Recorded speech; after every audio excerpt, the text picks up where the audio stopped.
Boa noite, ouvintes, tudo bem? Bem-vindos a uma análise do último apócrifa, o mesmo apócrifa, né, que eu que eu comentei no último vídeo. Primeiramente, quero pedir desculpa pelo hiato, tá? Aconteceu várias coisas na minha vida, fiquei meio que postergando o canal, né? Tava fazendo também Gnosticado eu queria fazer um projeto mais desenvolvido. Embora, infelizmente, não tenha saído como eu pensei, como eu sempre imaginei, né? Porque eu não tô com meu PC aqui, não posso fazer um projeto totalmente visado, né? Em, em ser quase um documentário da Gnose, né? Mas eu finalmente finalizei o Gnosticado e agora eu vou ter mais tempo para fazer parte do meu grupo de estudos, tá? Eu tô ultimamente, antes de eu comentar sobre o apócrifo, que uma finalização de comentário, né? Porque o último vídeo eu fiz sobre o mesmo apócrifo, só que eu não finalizei. E esse aqui eu vou finalizar, eu vou ser mais pontual, tá? E eu vou explicar o porquê é importante. Mas primeiramente, talvez eu estou estudando, só dando uma pincelada nas minhas leituras, tá? Eu estou lendo agora Inferno de Dante, tá? Inferno de Dante está sendo uma leitura bem legal, admito que eu me perco em algumas partes. É uma tradução de Malbatarran, né? E é bem. Eu acho bem interessante, né?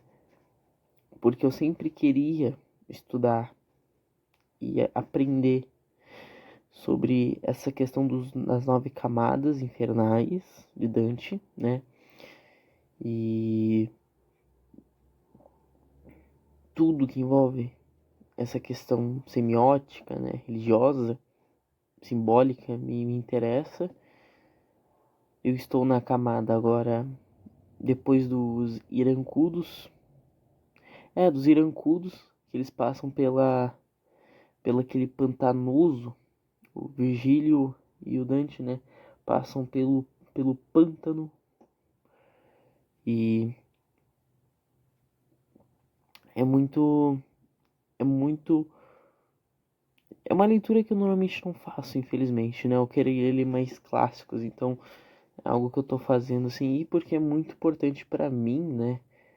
Afinal de contas, eu tô no meio católico aí, né? Meio gnóstico também, então o Inferno de Dante influenciou muito, né? O que nós imaginamos muitas vezes como o inferno. Um apócrifo que também faz uma descrição, tá? Do inferno que eu queria comentar com vocês é um apócrifo de Pedro, o Apocalipse de Pedro, tá? Ele quase foi considerado canônico. Ele não é que quase foi. Muitas vezes ele foi considerado escuso, tá? Ele é uma descrição do inferno de Pedro e eu acho bem interessante ele. Ele se opõe àquele Apocalipse de Pedro de Ackman, que seria aquele Apocalipse de Pedro gnóstico, tá? Que não é bem gnóstico, mas enfim, tá? Então, tem essa discordância.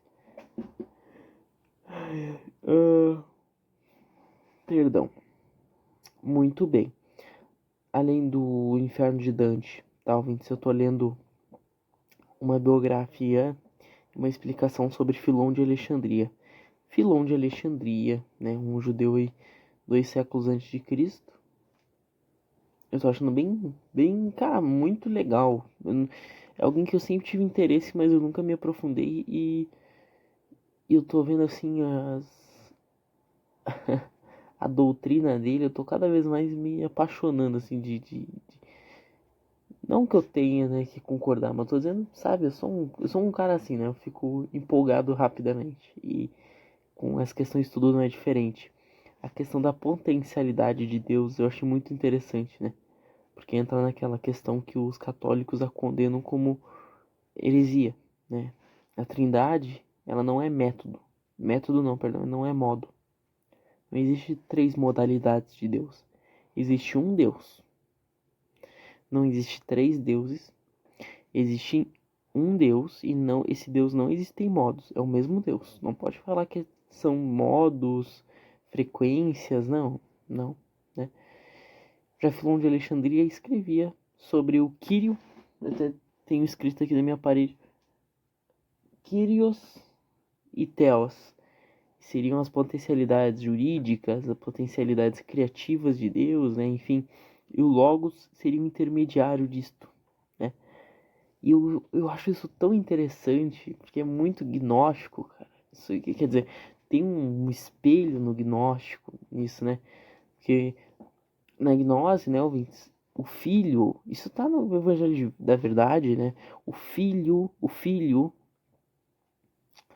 e eu vou marcar aqui o tempo, que isso aqui é interessante. O filho, tá?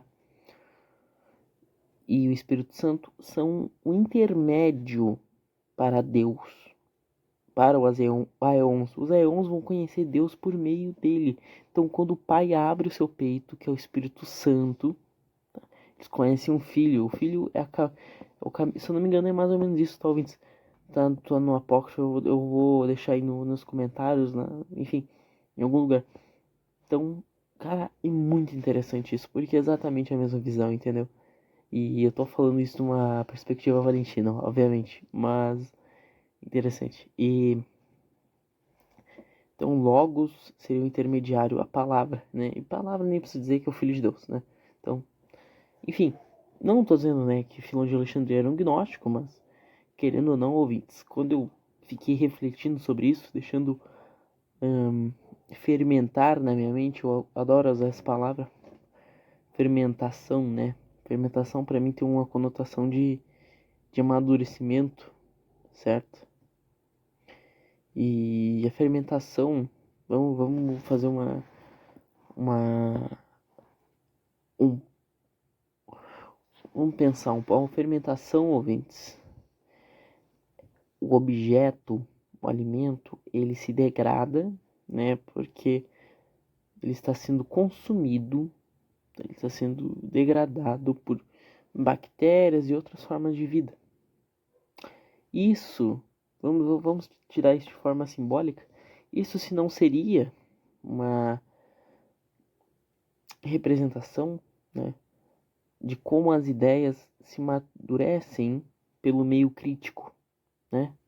Então, quando nós temos uma religião como o catolicismo, né, o cristianismo, que está há 2000 anos, não tem nenhum jeito de que tu vai escapar em um debate sem pelo menos ficar surpreendido, né, com os argumentos longínquos, né? Se você debater com alguém inteligente, por quê? Porque é uma religião que passou por muito amadurecimento, né? Assim como as pessoas são, né, ouvintes? Então a fermentação para mim tem esse símbolo, né, do amadurecimento, da pneumatização, vamos dizer, né, do espiritualização, certo? Então, interessante. Eu tô, tá, não vamos mudar de assunto agora. Minha terceira leitura está sendo, como não poderia ser, né? Como teria que ser, Mona Lisa Overdrive. Mona Lisa Overdrive, ouvintes, é a terceira edição de William Gibson, da trilogia Cyberpunk. Sim, eu tô finalizando. Não tô finalizando, perdão. Eu ainda não li o primeiro, que seria qual mesmo? Count Zero ou a segunda? A primeira é Neuromancer. Eu preciso ler Neuromancer, tá? Eu não tenho Neuromancer aqui pra ler, mas enfim.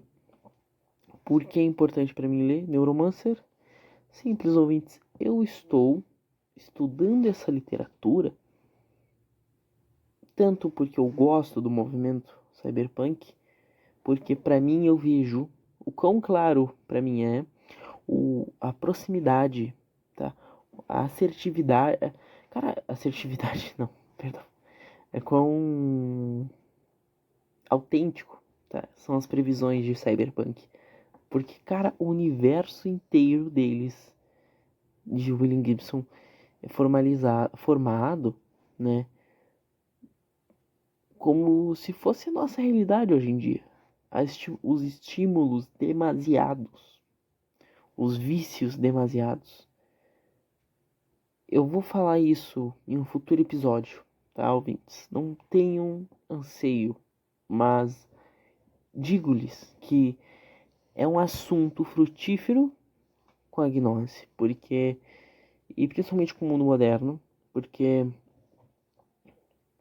cada vez mais estamos vendo a relação simbiótica, né, do humano com a tecnologia. E logo se tornará uma parasitagem, se tornará uma união completa de carnes, certo? De um jeito ruim, que nem em realmente Serial Experiments of Lain. Enfim, o animezinho da Lain que todo mundo gosta, né? Não preciso ser prolixo, redundante aqui, entendeu? É assustador, ouvintes, é assustador. E esse mundo não é o que nós queremos. Acho que não vocês querem, eu também não quero. Mas infelizmente essa é a Matrix, né? Cada vez mais a dependência da tecnologia. Agora com o seu Elon Musk criando Androids, com a terceira geração aí do Optimum, né? O que seremos de nós? Substituídos até mesmo nas funções básicas. Será mesmo? Será mesmo que a humanidade, né? A humanidade ainda, tantos seres ílicos agindo como animais, e por agirem como animais facilmente serem substituídos por máquinas que também não têm alma, certo? Deixo essa reflexão para vocês, porque eu não sou, nossa, tô sendo muito prolixo hoje, né? Tô sendo muito wanna try hard, né? Eu não sei, eu tô tentando muito duro, mas enfim, de querer parecer inteligentinho, não, não sou. Não sou, mas eu tenho umas coisas que eu queria falar há tanto tempo aqui no canal que sobre essa minha leitura que eu acho que tá saindo dessa forma muito, digamos, suculenta, que fosse um suco, sabe? Tá esmagando o limão, tá saindo um suco, tipo isso, sabe? Dessa maneira. Tá saindo meio tudo junto, né? Semente tudo. Tá, muito bem. Dito isso, dito então o que eu estou lendo, agora vamos pro próprio Apócrifa, né? Muito bem. Primeiro Apocalipse de Tiago. Primeiro Apocalipse. Tiago, tá? Tiago, nem preciso falar, foi uma importante figura pro gnosticismo valentino, certo? E por ser importante, tá? Teoricamente foi importante, porque afinal de contas nunca temos certeza, né? Mas teoricamente foi, porque tem vários apócrifos que indicam ele como o Tiago justo, que deve ser seguido, tá? Depois que Cristo se for, né? Então Tiago é importante ali para os valentinos, teoricamente. Tem 3 apócrifos que indicariam a autoridade valentina. Apócrifo de Tiago, primeiro Apocalipse de Tiago e segundo Apocalipse de Tiago, tá? E o Evangelho de Tomé também traz a indicação de Tiago, mas isso é secundário, tá? Primeiramente, por que é importante trazer esse apócrifo aqui, ouvintes? Ouvintes, pesquisem na internet, vocês não vão encontrar em lugar nenhum, ouvintes, em lugar nenhum uma tradução boa desse apócrifa, tá?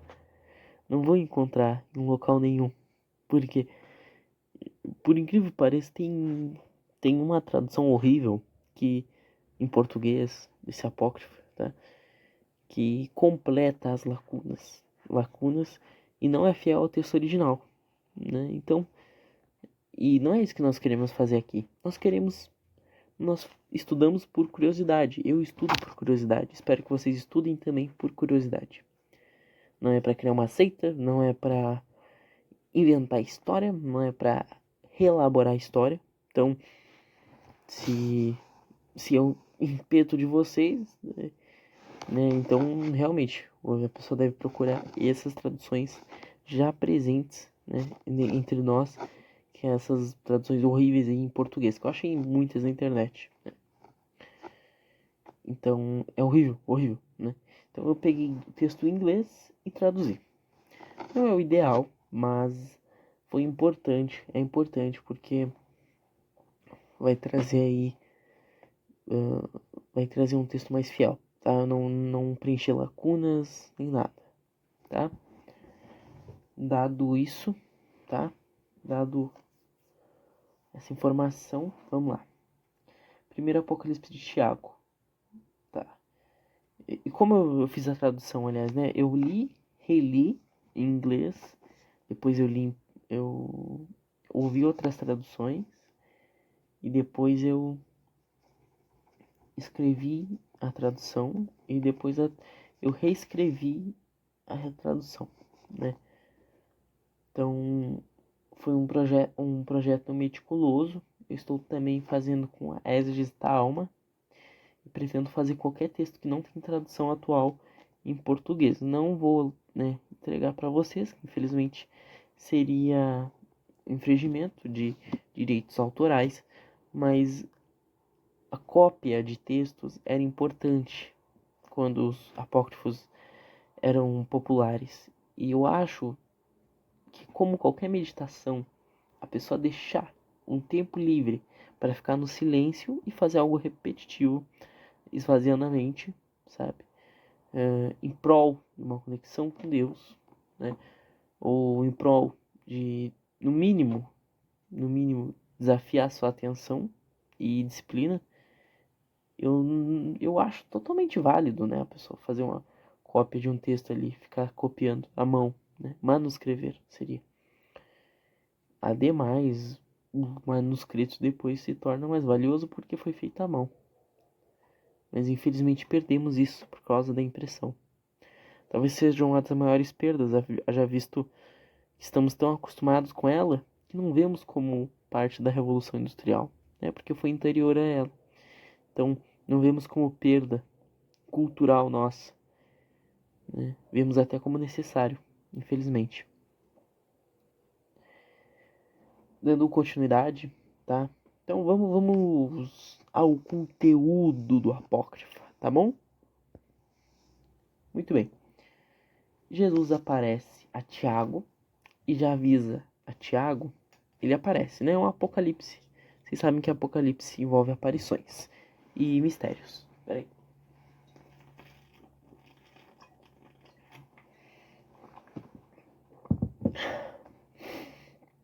Tá, ele aparece a Tiago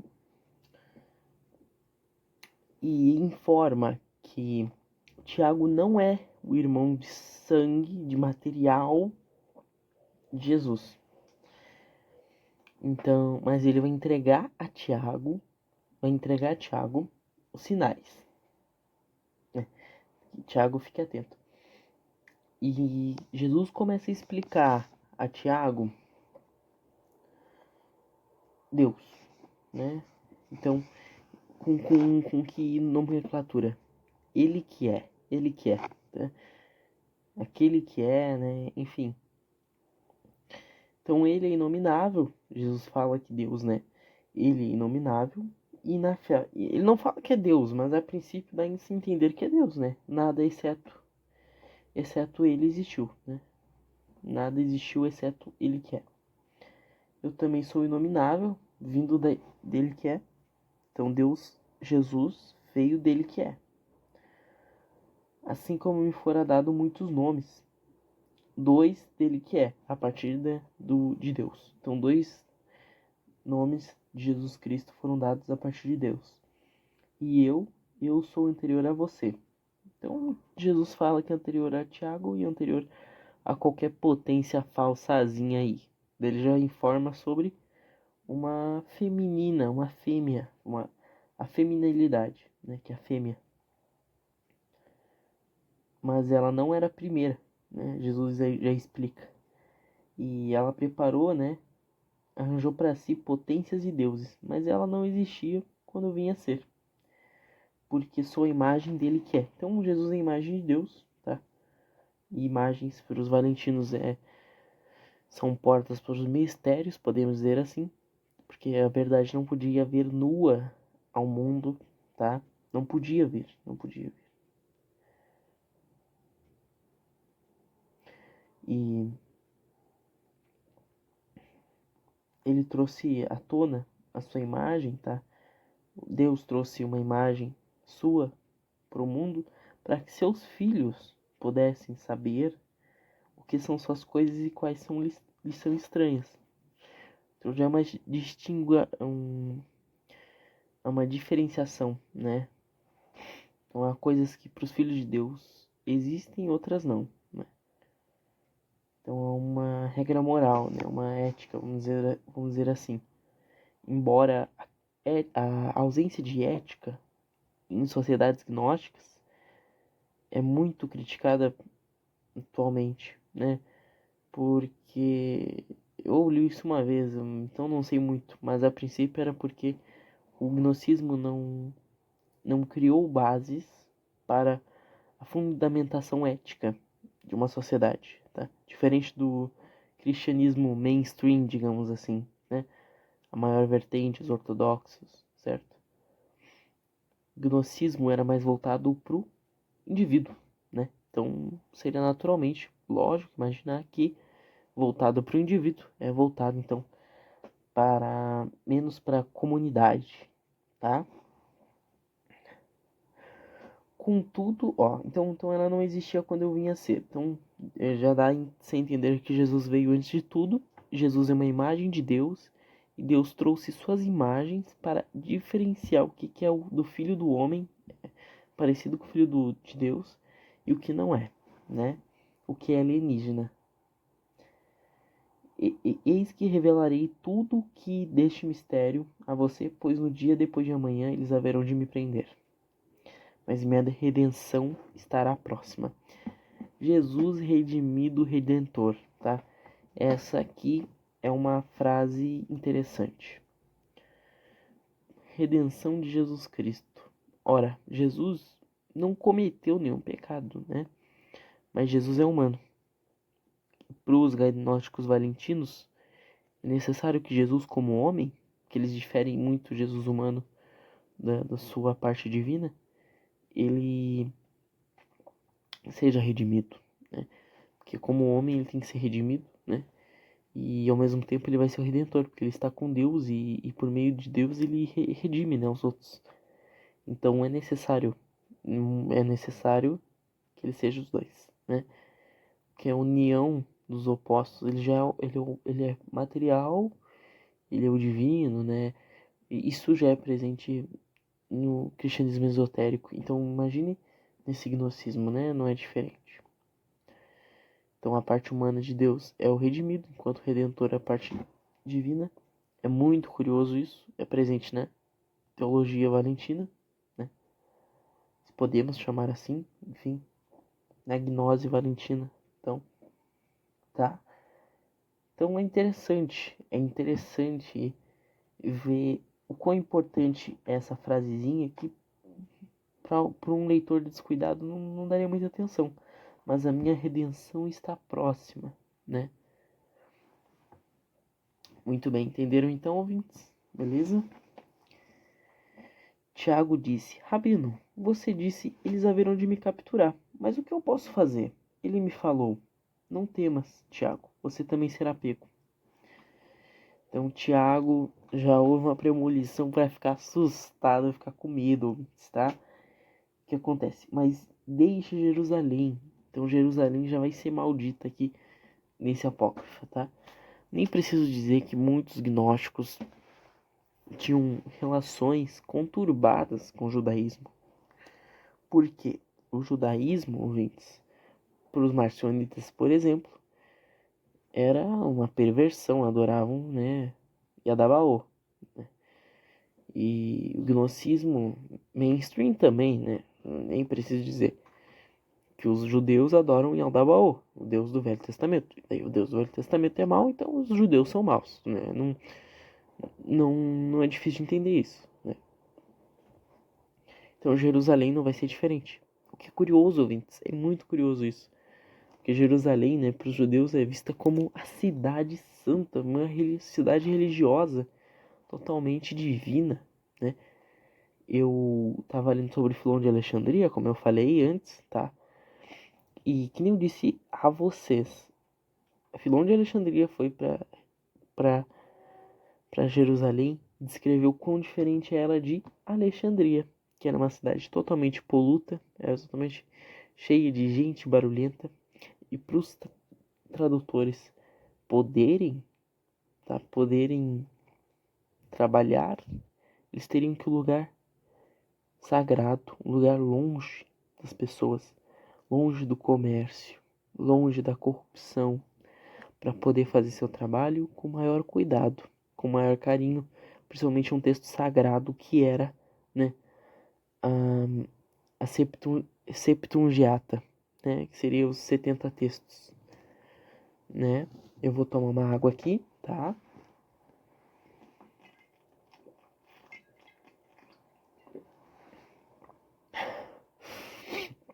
Muito bem, ouvintes.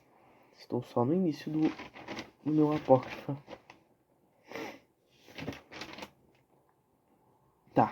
Tá bom. Vamos dar continuidade. E esse apócrifo é bem fragmentário, então não vai ter muito conteúdo, assim, tá? Mas enfim. Dito isso, então Jerusalém é maldita e que ela serviu uma taça de amargura para os filhos da luz. Né? Ela é uma morada, uma grande morada, de grande quantia de arcontes, né? Mas sua redenção está preservada deles. Então a redenção de Tiago está preservada dos, dos arcontes, né? Para que possa entender que tipos eles são. E aqui entra um fragmento. Ouvintes. Jesus vai falar os tipos de arcontes depois, eu vou ter que esclarecer isso, mas é muito interessante, tá? Tiago então diz para Jesus, né? Rabino, há 12 hebdômadas. Hebdômada, 7 divindades, né? No céu, assim como Ogdoada, no caso, né? Não tem muita diferença, só a quantia mesmo. Há 12 hebdômadas em vez de 7, assim como apresenta nas escrituras. E Jesus diz, Tiago, quem te falou sobre as escrituras é burro. Não tá preparado não, né? Eu vou te revelar aí daquele que não tem número, né? Inumerável. Afinal, Deus não tem número, não tem nome, não tem, né? O Deus incognoscível, gnóstico, né? O Deus alienígena. Darei um sinal quanto ao número deles, né? No que se refere ao que vem, aquele que não possui mensura, né? Então, Jesus disse que vai falar sobre a limitação dos arcontes, a mensura deles, no caso, né? A medida deles, enquanto pro que Deus não tem mensura, não tem, né? Então, imaginei 12 hebdômadas, né? Controladas aí. Ele vai explicar sobre as hebdômadas logo aqui, ó. E aí que eu parei, né? Eu parei. Tiago, é aqui que eu parei no último vídeo, né? Analisando esse apócrifo. Tiago falou, Rabino, eis que recebi o número deles, são 72 medidas.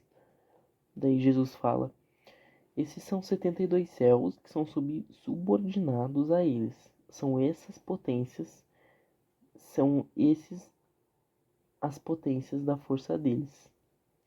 E eles foram estabelecidos por eles. E tais são eles que foram distribuídos em todo o local. Né? Então, ou seja, né? É uma referência à questão dos anjos, né? Das potências de Deus terem controle sobre o mundo, né? Eu lembro daquela questão que cada parte do mundo é uma parte, é um anjo, né? Existindo sob a autoridade de 12 arcontes, né? Então, 12 arcontes, pode ser ter uma referência que nem está no... Acho que é em Peixe Sofia, né? Que são os 12 signos, né? Os signos, como é que é o nome? Tem um nome pra isso. Enfim, ouvintes. A potência inferior entre eles engendrou para si mesma anjos incontáveis, inumeráveis, hospedeiros ou exércitos, depende da tradução, tá? Eu acredito que seja hospedeiros mesmo. Ele que é, entretanto, fora dado. Ah, tá. Aqui é um fragmento. Se ele quer dá-los um número, agora já. Ah, se você, no caso, né, quer dar um número, já não conseguirá até dispersar o pensamento cego. Então Jesus fala que Tiago não vai conseguir numerar os arcontos até dispersar o pensamento cego, né? A cegueira do pensamento. E esse laço de carne que te constrange, né? Ou te envolta, né? Te engolfa. Então você alcançará aquele que é. E você deixará de ser Tiago, né? Uma vez que será aquele que é. Ou seja, um processo visivelmente de divinação, de transcendência, né? De união a Deus, teoses semelhantes, né? E todos aqueles desprovidos de número possuirão nomes, ou serão nomeados, né? Depende da tradução. Ouvintes, Evangelho da Verdade mais uma vez. Evangelho da Verdade diz que todos aqueles, tá? Que estão no livro da verdade, o livro da vida, possuem um nome, né? E o seu nome será chamado, tá? Seu nome será chamado. E possuirão vida, né? Enfim. E interessante. Tá bom. É interessante. É muito interessante a semelhança semiótica da cena. Essa cena, né? Do nome. Sabe a importância do nome? Porque não é um nome material, né? O seu nome, tu tem um nome. Você terá um nome. Seu nome será chamado. Então não é porque, ai, Thiago é feio, Thiago. Não, Thiago é um nome bonito. Não é isso, não é um nome. A questão é que não é esse nome na Terra, não. É você, acima de qualquer nome, qualquer roupa, qualquer corpo, qualquer matéria. É sua alma, Thiago. Eu interpreto assim, porque conforme que eu vejo dos gnósticos da época, faria sentido eles pensarem dessa forma. Certo, ouvintes? Então, e também porque nas releituras teosóficas que eu já li, é mais ou menos isso. Não é teosófica, releitura teosófica. Mas é dos autores aí meio meia boca, gnóstico, que também interpretam assim. E eu acho interessante, eu acho que é o mais próximo quanto o assunto, essa questão do nome, tá? Do nome. Enfim. Bom, Tiago vai ficar assombrado. Como é que eu vou alcançar Deus com tantos hospedeiros ou exércitos, né, que se armam contra mim? Jesus fala: não estão armados contra ti, não, Tiago. Eles não se armam contra ti especificamente, mas contra mim. Eles não querem a salvação, né? O que eles querem? Tá escrito aqui, ó: sou eles que eles se armam contra, porque se opõem contra meu julgamento. Eles não. Mas em meu interior estarão um silêncio e um mistério oculto. Mas estou ante sua fúria. Ah, esqueci de colocar aqui. Ele fala que ele está pálido, né? Ante sua fúria. Jesus está pálido, está encovardado, digamos assim, né? O que é uma imagem muito curiosa de Jesus, né? Porque Jesus, gnóstico, cara, não é pra ter medo dos arcontos. Se ele é superior a eles, entendeu? Tu fica pensando sobre isso. Então, quem seria esse Jesus? Jesus humano. Não seria Cristo, o Aeon. É o Jesus que está passando pelas tribulações. O Jesus que fala sobre a força de Deus, né? Que ora a Deus. Certo? Então essa é a explicação herética, né? Desse apócrifo herético, tá? Então é muito curioso. Eu acho muito interessante a questão do nome, né? Que eu estava falando anteriormente. e essa retomada aí de Jesus humano, né? Mas enfim, Jesus Cristo é nosso Salvador, né, ouvintes? Jesus Cristo é nosso Salvador. Mesmo assim, né? Ele foi tentado pelo diabo e nunca pecou, né? O único não pecou. Essa é a maior diferenciação que se faz entre os profetas. Todos pecaram, sabe? Não é um profeta. Não tem como ser um profeta, né? É isso que os cristãos tomam como. Então, quando você coloca em perspectiva um ser humano que tem escolha e não peca, você atribui a ele uma missão muito pesada nas costas, né? Redimir os outros e ao mesmo tempo não peca, cara. O cara não pecar, sabe? Ele tá muito acima, né? Ele é uma missão impossível, sabe? Uma missão que Jesus Cristo foi lá e fez por nós, né? Então, para esses gnósticos, eles colocavam esse peso, né? Esse peso que é um ser humano. Não que os católicos não acreditem que é um ser humano, entendeu? Mas querendo ou não, há uma diferença de doutrina óbvia, né? Enfim, aqui, Tiago falou: Rabino, se estão armados contra ti, não há nenhuma culpa, né? Não há nenhuma um anseio, não é um anseio, como é que eu poderia usar um sinônimo? Enfim, né? Não seria culpa do Senhor, né? Então não é culpa do Senhor, né? De fazer isso. Você veio com conhecimento, né? Trouxe o conhecimento para que possa repreender o esquecimento deles. Você veio com a memória para que seja possível a censura da ignorância deles. Ignorância é um dos maiores males, né, no mundo antigo, porque antes da Bíblia, antes das religiões tomarem forma em um texto canonizado e, e atribuído a um instituto específico que é o oficial de uma religião, né?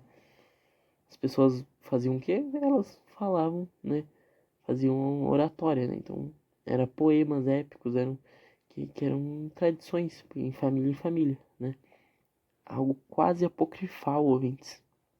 Por que apocrifal? Porque tradição muda, ouvintes. De tradição em tradição vai mudar, né? Não tem essa de um texto único, né? Não tem como tu fazer isso. A história toda. Uma hora o texto vai mudar, né? E a Bíblia, infelizmente, não é diferente, né, ouvintes? Tem muitas partes que são fragmentárias, que são diferentes de tradução. Porque é impossível, né, ouvintes, manter algo, tornar algo monolito para toda a sua existência. Não tem como, infelizmente. Eu queria, tu querias, mas não há como, né? Então, então essa questão de se tornar um apócrifo, né? Entre aspas, assim, por exemplo, quando um texto da antiguidade cai em mãos de alguém, a pessoa traduzir de forma errada e influenciar as outras pessoas para lerem de tal forma, né? Não é à toa que dentre Nag Hammadi houve textos da República de Platão, né? Que eram mal traduzidos, por sinais, horrivelmente traduzidos. E, e existem apócrifos, né? Diálogos escusos de Platão, que não se sabe ao certo se é de Platão, entendeu? Então, e de Sócrates, no caso, perdão. Mas enfim, é curioso você pensar nisso, né? Pensar o quão antes da igreja, né? Que da igreja se fortaleceu por causa da literatura, né? Não por causa da literatura, mas enfim, porque, cara, é uma grande ferramenta, né? Pra você passar a tradição por meio de um texto, não por oratória, porque a pessoa esquece, a pessoa morre, a tradição muda, que nem eu falei. E essa mudança, ouvinte, é muito interessante. Porque, que nem eu disse, lembra os apócrifos, né? Digamos que o apócrifo lembre muito uma ponte do velho mundo gnóstico, o velho mundo pagão, no caso, né? Que nem eu disse, né? O pensar da alta classe romana lembra muito a gnose, certo? a alta classe romana. Até que muitos valentinos, né, comunidades valentinas foram encontradas em Roma, né? E não eram comunidades pobres, né, ouvintes? Na verdade, isso que é o curioso do velho mundo, né, ouvintes? Como no velho mundo, o, o seu meio, o lugar que você mora, influencia o modo que você pensa. Hoje em dia não, né, ouvintes? Hoje em dia é a televisão que faz tu pensar de uma certa... Né? Não estou dizendo que vocês são burros, né? Mas vamos ser honestos. Aí com o brasileiro médio é assim, né, ouvintes? Brasileiro médio assim, é a televisão, é o Instagram, que apareceu uma mulher.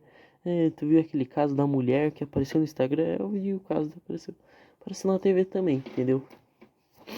Mas nessa época não existia. De Valentim não existia essa. Primeiro, segundo, terceiro século não existia essa coisa de Instagram. Não existia televisão. Era tudo no boca a boca. Então, as comunidades gnósticas, né,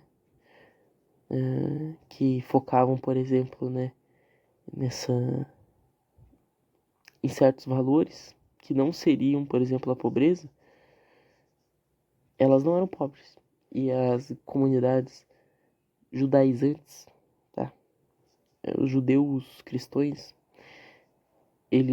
muitos que focavam na pobreza, tá? Eles eram pobres, né? Eles viviam ali perto de Israel. Então, é interessante pensar nisso. Interessante. Hoje em dia não tem essa questão demográfica, né? Às vezes, muita gente diferente usa o mesmo produto, pensa da mesma forma. Já não, nessa época não. Nessa época, o modo que... E a tendência é isso, né? É cada vez... Porque nesse mundo antigo, ouvintes, dependendo do lugar que você vivia, você só comia um tipo de dieta específica, né? Isso influenciava no jeito que você era, no jeito que você pensava, as línguas que você falava. Hoje em dia não. Hoje em dia tu pode aprender grego de outro lado do mundo. É uma reflexão que eu fiz aqui agora no meio. Bem interessante, né, pensar nisso. Enfim. Tá. Então, beleza. Tiago começa a falar sobre para Jesus, né? E falar sobre como Jesus trouxe a memória, certo? Então a memória é muito importante. Vou virar aqui meu apócrifo. Mas eu me preocupei com ti, por você, né? Então o Tiago se preocupou com Jesus, porque ele desceu na ignorância, mas ele não foi consumido por nenhuma dela, né? Por nada que habitava nela, né? Ouvintes, isso é muito interessante. E tem uma obra que retrata alguns pontos gnósticos, que é Cyberpunk também, que é Detroit. Mas eu vou trazer Detroit no episódio de Cyberpunk, tá? Pra não me adiantar. Eu já me adiantei muito hoje, mas enfim. Com o meu problema de ser meio lacônico, meio prolixo, às vezes eu vou misturar os assuntos, vou confundir vocês. Porque desceu em grande... Então, Tiago fala a Jesus, né? Porque desceste em grande inconsciência e sua memória se manteve. Você andou na lama, né? Mas não foi sujo por ela. Então, Jesus foi onde? A mansão dos mortos, né? E esse arquétipo, Jesus indo aos lugares sujos, não sendo sujo, é muito curioso, né? É muito curioso que ele é intermitente, né? Ele aparece todo momento, assim, uma hora ou outra, em alguns apócrifos canônicos também, né? Enfim, o deserto é outra coisa, né, ouvintes? Ah, é deserto. O deserto não tem nada. Realmente, não tem nada, tá? Mas pode representar a impureza espiritual, né? Uma vida impura, a terra negra, né? Egito, se não me engano, pros judeus significava terra negra, né? Ou era deserto, o nome, não sei. Enfim, terra negra, né? Aquela questão de uma vida pobre, uma vida sem sentido, né? Pecaminosa. Então o cara pode ver isso como um símbolo, né? De Jesus indo viver entre, né? Entre a imundície. Pra para poder resistir a ela, né? Fazer esse teste para si mesmo. O Senhor foi ao deserto, né? 40 dias. Então é interessante o cara pensar nesse arquétipo de Jesus na sujeira, mas incontaminável, né? Incontaminável, distante dessa sujeira que ele presencia. Muito bem, você andou na lama, muito bem. E eu não sou como eles, mas me vesti com tudo que os pertencia. Há em mim o esquecimento. Contudo eu lembro das coisas que não são deles. Há em mim e eu sou em seu. Certo? Aqui é o Tiago que fala, né? Que há em mim o esquecimento. Contudo eu lembro de coisas que não são deles. Eu não sou como eles, mas me vesti com tudo que os pertencia, né? Ou seja, ele está falando dos arcontes, né? Dos ílicos. E Jesus logo fala que os ílicos, há seres humanos que agem como um tipo de arconte, tá? Muito bem. O Senhor fala, Tiago, eu compreendo e eu respeito seu entendimento e medo, né? Se permanecer em angústia, não se preocupe com nada senão sua redenção, né? De novo, aquele alogia que se fala, né? Como é que é? Paralogia, não. Logion, que é ele, não, eu não vou lembrar agora, que é escrito, não escrito, conhecimento não escrito do Senhor, enfim, um discurso não escrito, né, do Senhor, que é aquela questão do salve suas próprias almas, né, que está em alguns apócrifos. Não sei se está em canônico, mas tem em muitos apócrifos. Salvem a si mesmos. Eis que realizarei esse destino sobre a terra, como eu anunciei nos céus, e revelarei a ti a tua redenção. Então, Jesus já falou sobre seu futuro no céu, né? E revela a Tiago a redenção dele. Então, Tiago chega e fala, Rabino, depois dessas coisas, como você tornará a aparecer a nós novamente, após eles te deterem, né?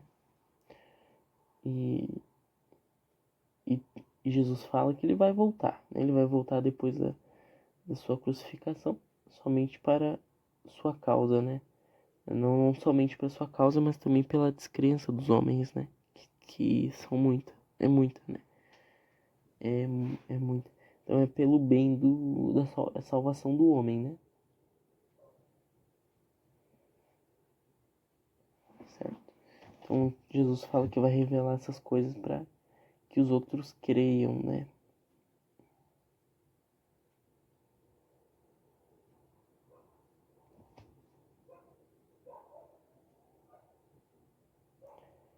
E depois surgirei como o censura nos arcontes.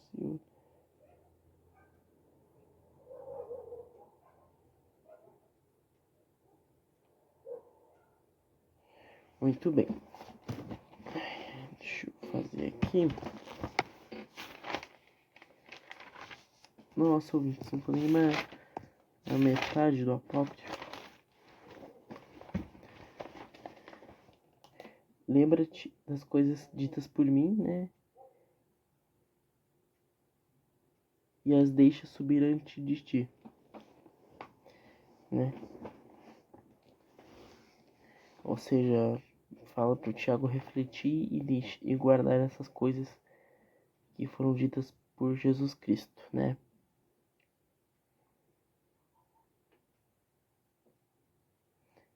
E então Tiago fala que vai se apressar enquanto o Senhor se despede de Tiago para completar sua missão, né? Bom, ouvintes, então Tiago, depois do Senhor ali Jesus Cristo, né, se despedir, Tiago ouve sobre o sofrimento do Senhor, né, e fica angustiado, esperando o sinal de sua vinda, né? E o Senhor vem depois de muitos dias, né? E Tiago estava subindo uma montanha chamada Galgelion com seus discípulos, né? Que deram ouvidos a ele, pois se angustiavam, né? Pois eles se angustiavam. E essa multidão, depois dessa parte da angústia, há uma dispersão, né? Há um fragmento aqui, uma lacuna, e então a multidão se dispersa depois da lacuna, né? A lacuna no texto, no caso, né? Então Tiago começa a orar, aparentemente, conforme sua tradição, né? E o Senhor lhe aparece, Jesus Cristo. Então Jesus Cristo aparece e interrompe sua prece, né? E Tiago o abraça. Então o Senhor já fala, o Tiago lhe agradece, né? Fala que o encontrou e que ouviu sobre sua história e que esteve muito angustiado, né? Você tem ciência da minha compaixão? E Tiago fala que não desejava, eu estava desejando que eu não tornasse a ver esse povo, né?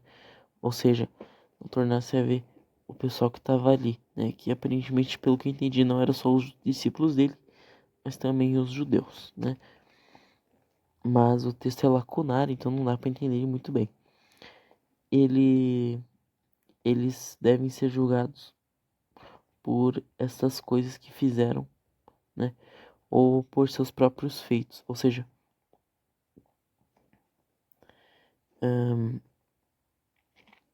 a justiça, né, deve ser feita conformidade aos atos, né? Mas algo importante, muito importante, Jesus responde, né? Primeiramente que esse pessoal agiu, segundo Tiago, contra a vontade do que é justo, né? Do que é justo, do que é apropriado. Então o Senhor fala que essas pessoas são um tipo de arconte. Estranho, né, ouvintes? Um tipo de arconte. Ele fala, não se preocupe por mim e por essas pessoas, né? Eu sou ele que estiver em mim, né? Antes de eu falar disso, só deixa eu achar aqui a parte dos arcontes. Aqui, ó. Mas essa gente existiu como um tipo de arconte. Merecia ser aniquilado através deles. Tá? Antes de eu entrar, continuar o texto, eu queria falar sobre isso, né? Que o Jesus Cristo fala, eu sou ele que estiver em mim, né? Ouvintes, eu interpreto isso como uma forma de naquela divisão básica humano e divina de Jesus, né? O que era comum nos valentinos. Mas tem Valentino também que acreditava no corpo perfeito, né? Enfim, mas normalmente o docetismo não marca assim o valentianismo, tá? Pelo que eu conheço. Mas enfim, mas de certa forma tem alguns textos que dão a entender, tá? Dão a entender o docetismo, né? Mas houve outras seitas aí que foram mais marcantes em docetismo, tipo o marcionismo, né? Docetismo, para quem não sabe, é a crença então que Jesus teve só a sua parte divina, né? Só que aqui faz uma distinção, né? Eu sou ele que estiver em mim. Ou seja, eu sou ele que estiver em mim, eu sou a parte divina, Jesus, talvez, que estivera em mim, né? Então a parte divina fica na parte humana. Não sei lhe dizer ao certo, talvez, para ser bem honesto. Eu sou ele que estiver em mim, mas eu acho muito interessante essa divisão, né? Porque tá fazendo uma divisão. Eu sou ele que estiver em mim. Então não existe só um Jesus, né? Já fica claro aqui, né? Ou talvez se refira àquela noção que o Deus age através de Jesus, né? Eu não faço nada sem meu Senhor, através do meu Senhor, né? Enfim. tá nos canônicos, né? Mas eu não sei dizer ao certo. Agora, nunca sofri. Isso aqui é docetista, né? Nunca estive em sofrimento algum, nem passei por nenhuma angústias.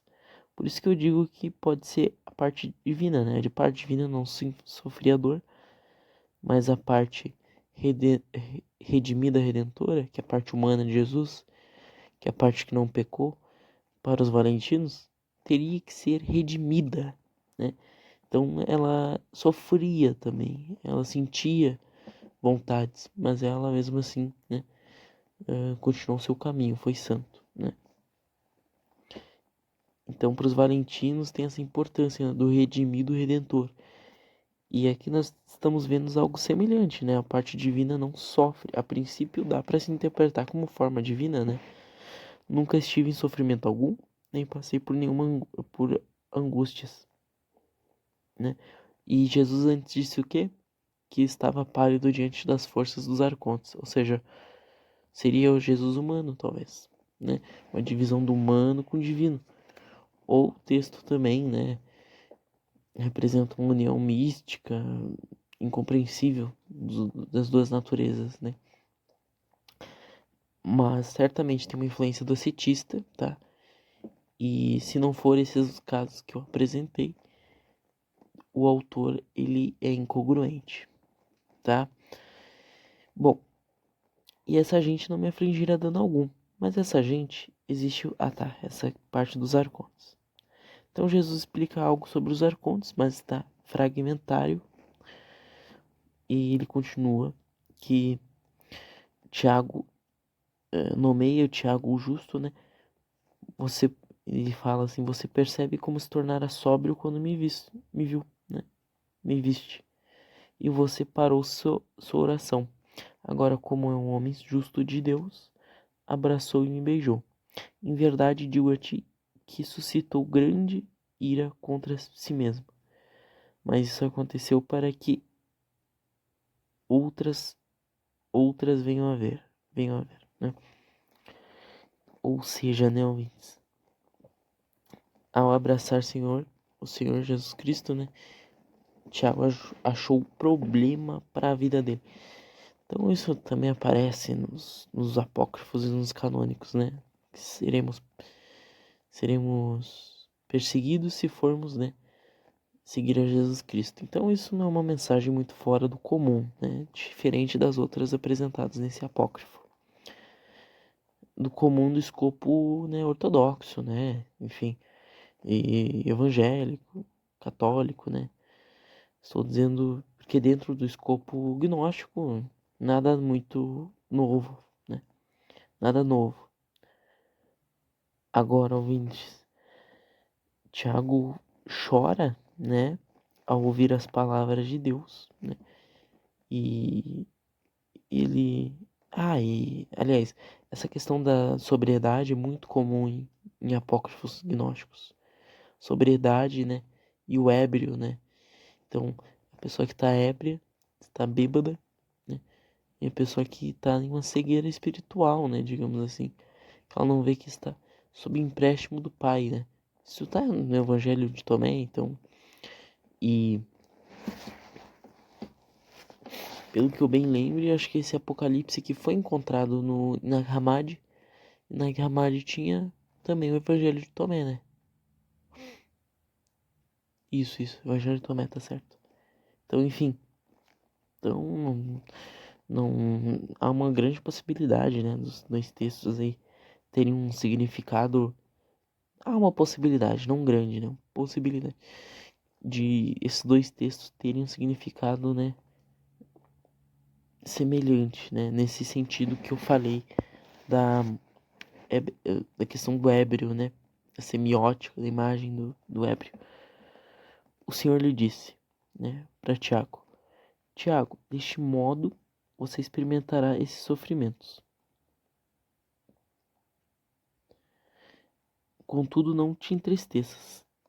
Ou seja, novamente, sofrimento. Passará por sofrimento. Carta de Pedro para Filipe, também mesma coisa, né? Não tem muito mistério. Agora aqui. a carne é fraca, né? O que é guardado a esta receberá, né? Ou eu traduzir também assim, ela receberá o que lhe foi reservado, né? Quanto a ti, não te constranjas ou entristeças. O Senhor cessou, né? O seu discurso, no caso. Então, novamente, né? O pecado vai se dissolver em sua raiz. Essa mensagem valentina está presente em outros apócrifos, né? Isto é, no apócrifo de Maria está presente, né? A questão da dissolução da matéria em si mesma, na sua própria raiz. Evangelho de Filipe também, né? Então, são dois apócrifos que eu consigo lembrar de cabeça. Se eu não me engano, tem algo em Tomé, mas eu não vou ter certeza, tá?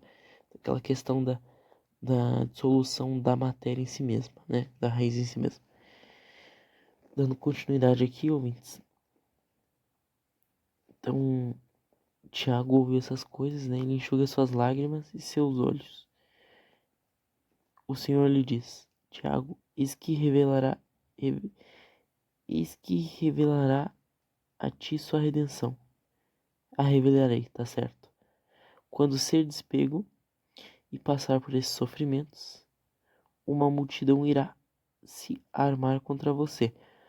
Ouvintes, o que está a vir agora é outro diálogo de ataque à alma por arcontes. Isso é muito comum em textos gnósticos, né? Aquela questão da alma passando por etapas e os arcontes guardando as portas dessas etapas, tá? E em particular 3 deles irão pegá-lo, né? Eles que sentam lá como tributantes. Sabe o que é tributante, ouvinte? É cobrador de imposto, tá? Não somente exigem pedágio, eu traduzi como pedágio porque tributo, não sei, eu acho que ia ficar meio, não ia ficar legal, mas enfim, mas pode ser, né, tributo também, né, enfim. E pedágio é essa questão da alma passando uma transição, né, então faria sentido aqui ser traduzido pedágio, né, passando uma transição, né, enfim, mas também roubam almas, né, então roubam almas, quem rouba a alma, né, ouvintes? São os arcontes. Arcontes são muitas vezes os deuses pagões, né? Então faz sentido eles roubarem almas, faz sentido eles também preservarem e prenderem almas nesse mundo por meio desse filtração aí, né? Quando você chegar no domínio deles, um deles é um guarda, dirá, né? Né, que é o guarda, né, dirá: quem és e de onde vindes, né? Então Tiago responderá, né? Eu sou filho e venho do Pai. Tudo isso Jesus está narrando, tá falando, ó, Tiago, fale isso quando ele lhe perguntar isso. Então, o arconte pergunta: qual tipo de filho tu és e qual pai pertences? Aí Tiago tem que responder: eu sou do pai pré-existente e sou filho no pré-existente. E quando ele depois continua um fragmento aqui, lacuna, né? E continua, né? Tiago então responde: eles não são exclusivamente desconhecidos, mas surgiram a partir de Akamute, que é a mulher, ou fêmea, né? E estes foram criados por ela ao enfraquecer o pré-existente, né? Enfraquecer aqui pode ser traduzido como ridicularizar também, tá? Eu traduzi do inglês, que nem eu falei, então tem essas duas traduções que eu não sei dizer ao certo. Eu pretendo, né, estudar copta aí para poder ser mais especializado no texto original mesmo, né? Mas por enquanto eu não tenho. Então, vamos lidar com o que nós temos, né? Portanto, não são estranhos, uma vez que são nossos. E eles, em verdade, são nossos, pois ela é a mestra deles e adveio do pré-existente, né? Ao mesmo tempo, eles são alienígenas, visto que o presidente não copulou com ela, né? Quando ela os produziu. É uma passagem bem misteriosa, né? Mas digo para vocês que dá para se entender um pouco dos conceitos ditos aqui, né? O que se refere provavelmente são as potências criadas por Akamut, que seria a parte inferior de Sofia, né? E que criou ídolos para si mesma, como é que tá no início desse apócrifo, né? Eles em verdade são nossos. Da mesma forma que a queda de Sofia, né? A diferença é que Akamut daí é referida a essa parte baixa de Sofia, né? Então, mas Akamut é uma mulher que criou sem homem, né? O que é errado, né? Não dá certo. Não dá para criar sem vontade do pai. Está no Evangelho da Verdade. Então, ouvintes, o que ela fez aqui foi um erro, né? Por isso que se diz aqui que as suas obras são alienígenas, né? Não, porque ela não copulou com o pai. Não é obra do pai o que ela faz, né? Ela é o erro, né? Então, por isso que eles são, né? Não são totalmente alienígenas, mas são alienígenas.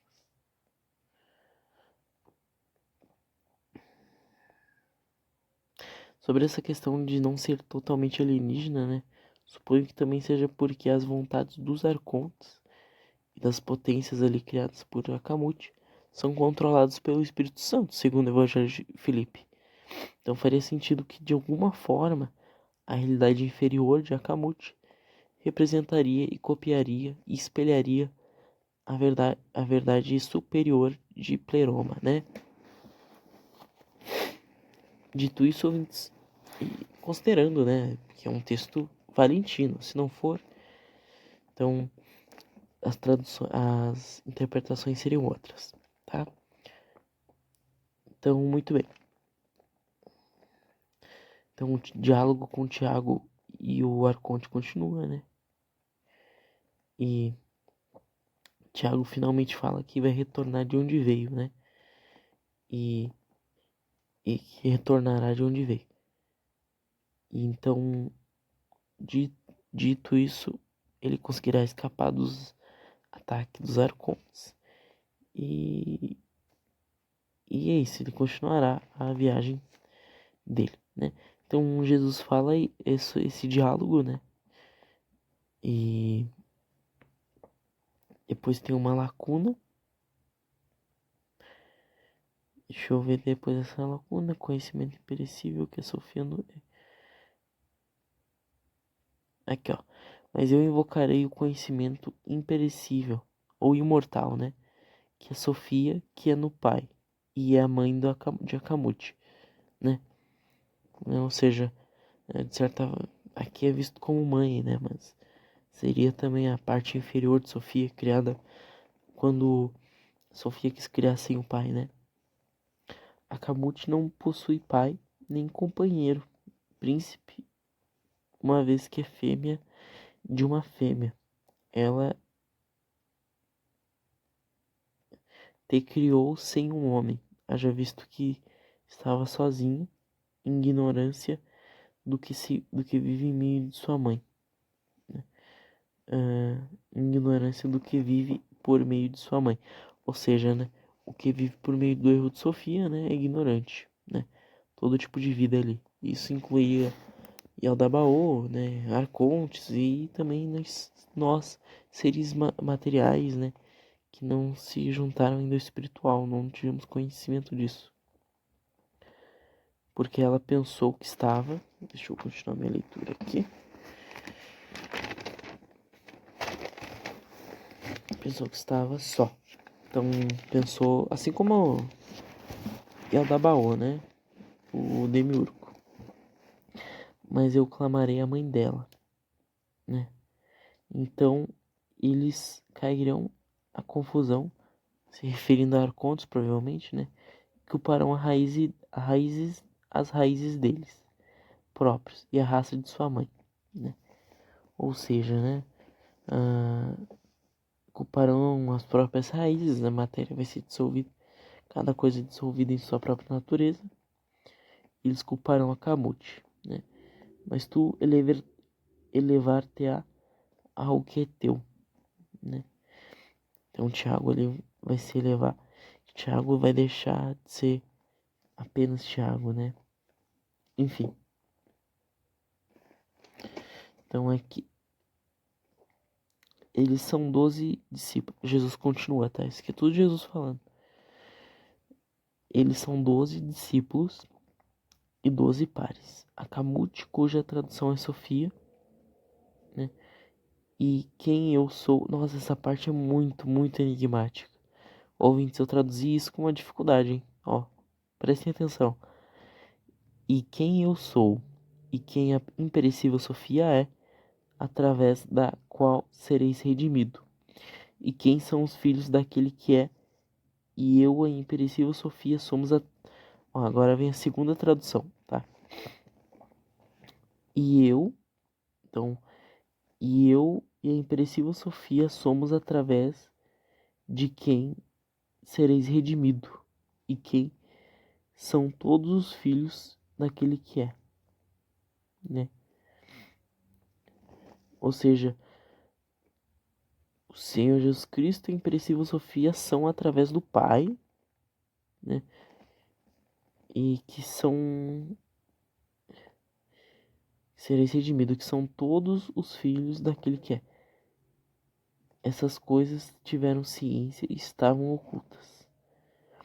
Ou seja, é uma revelação aqui, né? Então, pelo que eu entendi é isso, mas tive dificuldade de traduzir isso. Enfim, continuando.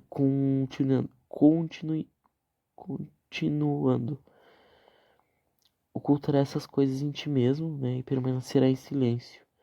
Contudo, revelará a Adai. Daí do nada, tiro esse personagem Adai, que eu não sei nada, pra ser honesto. Nunca vi em outro apócrifo. Jesus começa a dar umas missões para Adai. Então, quando partir, guerra acontecerá, né? Quando o Tiago partir. E que Tiago chore, né? Por aquele que se abriga em Jerusalém, né? Que pelo residente de Jerusalém. Mas permita que Adai, né? Leve essas coisas para o coração, né? Leve essas coisas a sério. E no 10º ano, permita que Adai senta e escreva essas coisas, né? Quando tê-los escrito, aí entra um, um fragmento, né? Eles herdarão essas coisas e a compreensão de quem... Deixa eu ver. O restante é tudo lacônico. Uhum. Aqui, esse aqui é interessante. Então Tiago diz, né? Ainda há outra pergunta que te faço. Quem são as 7 mulheres que foram suas discípulas? E eis que todas as mulheres te abençoam. Eu, aliás, estou surpreso como todos os impotentes vassalos tornaram-se fortes por percepção de tal que está neles. Nossa, ouvintes, essa frase aqui ficou grande, né? O Senhor disse, né? Aí entra outra lacuna. Tá bem lacunar o texto, né? Como vocês podem ver. Então, cara, se vocês pararem pra pensar, cada implicação que tem essas frases aqui é uma teologia totalmente diferente da ortodoxa. Ortodoxa eu digo tradicional, né? Então, imagine só que sou surpreso com todos os imponentes vassalos que tornaram-se fortes pela percepção tal que está neles. Essa percepção que está neles, né?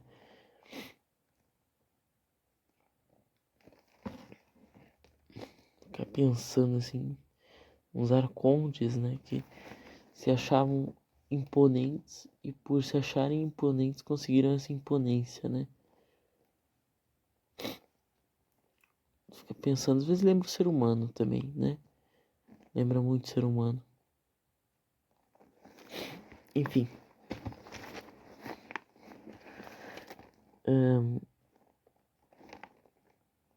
Muito bem.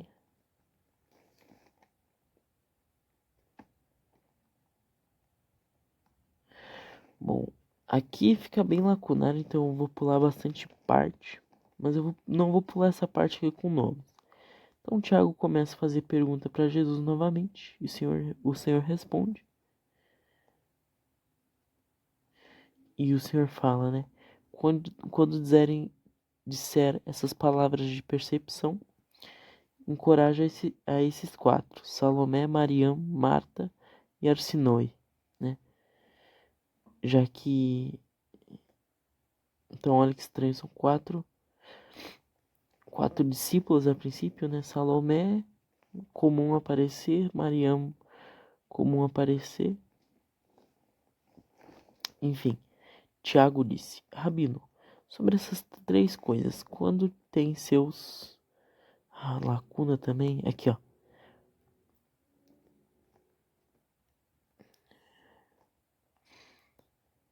O perecível ascendeu para o imperecível, e a fêmea atingiu o masculino. Aqui. Só achei essa frase muito bonita, perdida entre os fragmentos, né? É que não tem o que eu falar sobre os fragmentos, ouvintes. É muito enigmático, assim. Se não é enigmático, eu vou ficar falando umas palavras aleatórias e vocês não vão entender. Eu não vou conseguir tirar algo de frutífero disso, né? Enfim, Rabino, sobre essas três coisas. E daí tem outro fragmento daí, que eu esqueci de pular. Enfim. Contudo, seguirei e revelarei que eles acreditaram em ti, pois possam se contentar com suas bênçãos e salvações, e essa revelação possa vir a se realizar. Então, o Tiago está falando que vai soltar a palavra exatamente. E ele fora naquele momento imediatamente. E censure os 12 e expurgue deles o conteúdo, o contentamento sobre o caminho da sabedoria. Caminho. Perdão, Vitz, minha letra tá muito feia, meu Deus do céu. Ai, ai. Então, a princípio, Thiago, o que? Thiago.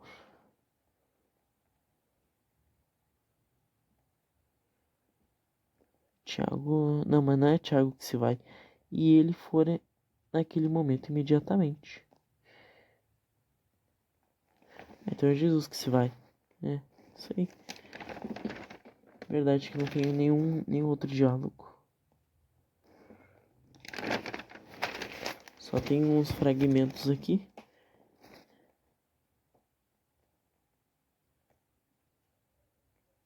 É isso aí. O Senhor se vai. E a continuação do apócrifo são fragmentos lacunares, né? Que dá a entender que então o Thiago ia dar uma porrada nesses 12 arcontes aí. Nesses 12 pares de arcontes. Porque tá dizendo aqui os 12, né? Porque não é aqui, não é porque não é merecedor da vida. Estes então ficaram com medo. Eles surgiram dizendo, peraí. Pronto. Dizendo: nós não temos participação neste sangue, pois um homem justo perecerá em injustiça. Tiago partiu. Então é isso. É uma discussão entre Tiago e os arcontes. Essa finalização aqui. Que dá a entender, né? Olha, ouvintes. Que nem eu disse. O texto ele é muito lacunar. Não dá pra tirar muita coisa dele, tá? Mas ele é muito interessante por vários aspectos que eu preciso analisar mais, trazer mais conteúdo para vocês. A questão do docetismo, né, que eu falei anteriormente, Esse Adai aí eu preciso dar uma estudada, não sei quem é. 7 discípulas? Como assim 7 mulheres que seguiam Jesus? Também bem interessante estudar. A numeração dos arcontes, né?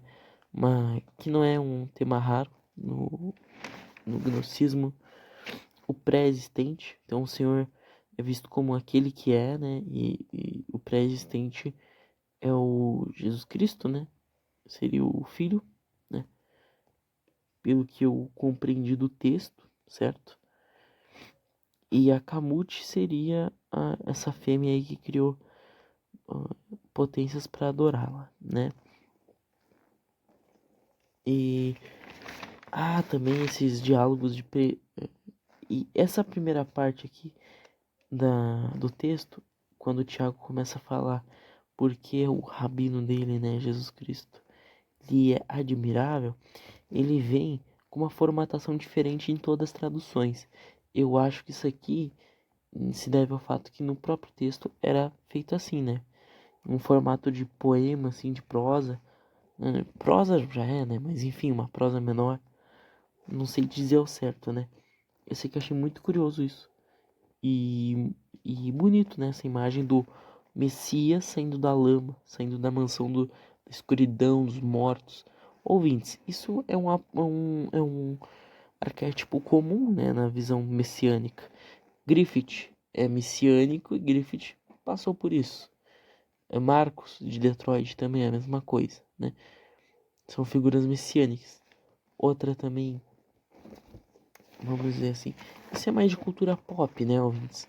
Vamos pegar, por exemplo, de uma figura religiosa, talvez, que tem esse arquétipo do Messias, ou histórico também, né? Que sempre tem aquela questão da jornada do herói, né? Que o herói tá perdendo, o herói tá lá ferrado, mas ele sai da lama para conseguir se salvar, né? E vocês sabem, né, que o caminho de Jesus Cristo, a paixão de Jesus Cristo, segue um roteiro muito semelhante à jornada do herói, né? E, e isso envolve. Eu vou ter preciso até trazer isso para vocês. Tem uma análise junguiana muito interessante disso. Se eu não me engano, de Jung, né? Que daí fala sobre o significado, né, dos arquétipos. E, e isso já foi usado em vários filmes, né? Séries. Essa questão da paixão de Cristo e o seu roteiro, né? O seu roteiro. Enfim, mas eu não sei muito, eu sou um brainlet, sou burro pra caralho, ouvintes. Perdão pelo palavreado, mas enfim, é isso, tá? Eu espero que vocês tenham gostado. Eu lamento pelo vídeo, se não foi muito cheio de conteúdo pra vocês, tá? Eu não queria ter falado mais sobre o Apócrifo, mas realmente ele é bem lacunar. Atualmente estou, né, que nem eu disse, manuscrevendo aí Esdras da Alma. Agora eu vou dormir, ouvindo, porque amanhã eu trabalho cedo. Não trabalho cedo. Infelizmente, não. Mas vou ter que acordar cedo, né? Então busquem conhecimento, tá, ouvintes? Nunca desistam de procurar a Deus, né? E vamos adiante, né, ouvintes? Vamos adiante. Procurando a luz aí do conhecimento. E, enfim.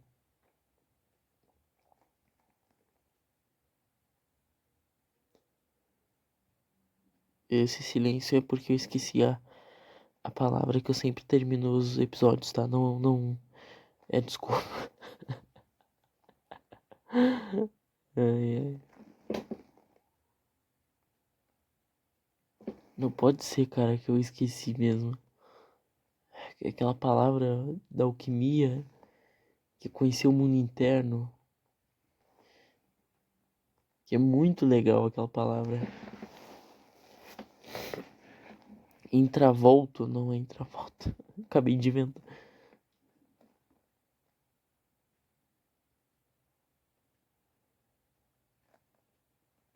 Não sei, ouvintes.